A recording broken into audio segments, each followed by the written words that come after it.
એમાં ફ્રી વેચવા આવ્યા છે યાર્ડમાં ગવર્મેન્ટમાં, અને અહીં ટેકાના ભાવમાં ફ્રી વેચવા આવ્યા છે. પણ કાલથી અમારા માણસો ઓછા છે, આખી નાઇટ પડી રહેવું પડે છે.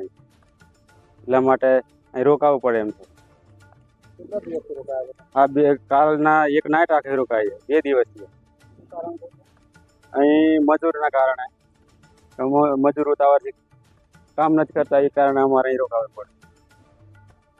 મારું નામ વેલાણી ચેતનકુમાર નારણભાઈ, શાંતિપુરા કંપા ઈપલોડા. હું અત્યારે ટેકાના ભાવે મગફળીની ખરીદી કરવા જે મેઘરજ તાલુકાનું જે કેન્દ્ર છે એપીએમસી માર્કેટ યાર્ડ ખાતે તો આવેલું છું.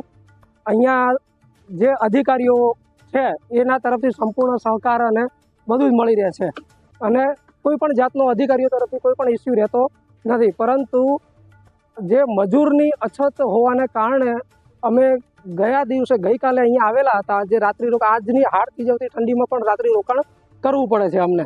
તો આ નંબર વાઇઝ અમે અહીંયા આવતા રહીએ છીએ. તો રાત્રિ રોકાણને લઈને જે ડિલે થાય છે અહીંયા નંબર આવવામાં, અને ઠંડીમાં અમને અહીંયા રાતવાસો જે કરવો પડે છે, અને માલની સુરક્ષાનું પણ ધ્યાન રાખવું પડે છે.